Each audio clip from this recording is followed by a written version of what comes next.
nome é Gilmar Queiroz Filho e o meu trabalho se chama Meandro. É uma cartografia crítica dos impactos do antropoceno no Rio Pajeú. E o objetivo do trabalho foi reunir dados científicos que mostram a interferência do ser humano no rio e representar graficamente e de uma forma crítica e artística essas interferências. Bom, o Rio Pajeú fica situado no estado de Pernambuco, no nordeste do Brasil, e no percurso dele ele passa por algumas cidades mais conhecidas do interior, no caso também por a cidade de Flores, que é a minha cidade natal.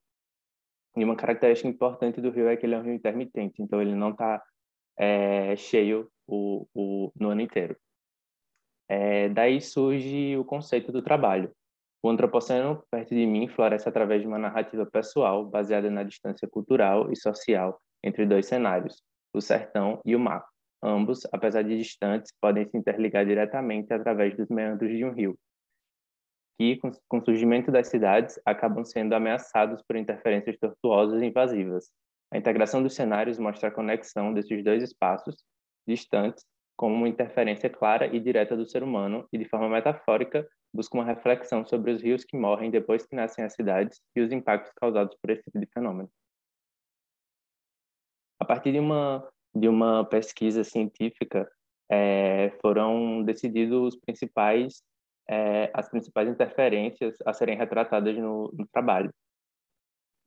Como eu falei, no Rio Pajeú, os principais problemas detectados pelas interferências do ser humano foi o esgotamento doméstico e industrial no leito do rio, a extração de areia em grande quantidade, a desconfiguração da mata ciliar e extração também em grande quantidade, e principalmente a ameaça à biodiversidade do local. Logo após a percepção de todas as problemáticas, foi identificado que tipo de linguagem seria utilizado, que tipo de linguagem artística seria utilizado para representar esse tipo de problemática. Então, junto com isso, quais os tipos de vistas e tipos de representação gráfica poderiam ser utilizadas, tais como cortes, perspectivas e planta baixa.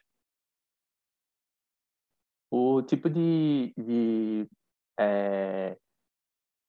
configuração gráfica da cartografia foi feita através de algumas camadas sobrepostas. Na primeira seria o background, que seria a representação do cenário nordestino. Logo em seguida,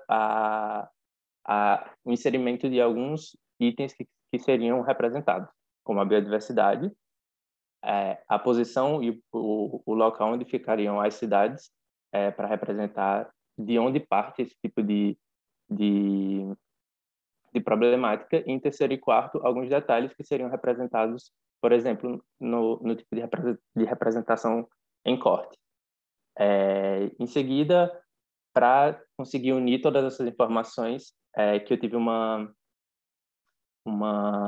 referência bastante direta dos trabalhos da Fefezou, eu pensei em unir planta baixa, perspectiva e corte de uma forma homogênea e que ficasse integrada.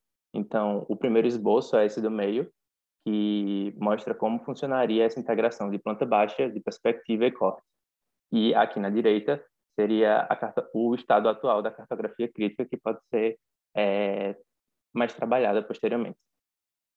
Para representar as espécies além do humano, eu escolhi o lobo-guará, o carcará e o sagui, que são três exemplos de espécies que caracterizam de uma forma bastante figurativa o sertão do interior do Pajeú. Eu também representei o esgotamento e a desconfiguração da mata ciliar,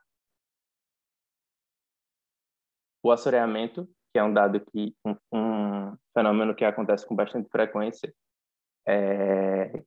que acontece com a deposição de lixo nas margens e no leito do rio, que acaba dificultando a absorção de água da chuva no próprio rio, no solo, e acaba alagando as cidades vizinhas e aí principalmente as ruas mais próximas do rio.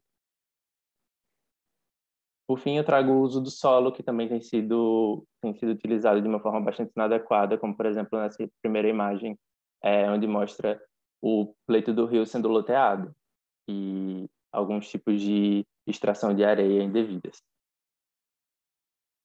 Por fim, essa é uma parte que representaria a planta baixa, o começo da cartografia, que se desdobra numa perspectiva com a representação da biodiversidade, dos núcleos urbanos, tanto como cidades e sítios, espaços rurais, que, por fim, finaliza num corte que mostra tanto o leito do rio, o esgotamento, extração de areia e o assoreamento e todos esses dados citados anteriormente. Esse é o estado atual da cartografia. Eu falo atual porque ela pode ser muito bem aprimorada, colorida, vetorizada, para que fique mais legível e para que possa ser divulgada de uma forma didática, para que, principalmente nas cidades do interior do Sertão do Pajeú, para que as pessoas consigam refletir um pouco mais sobre o tipo de relação que elas têm com o rio e com a biodiversidade do local.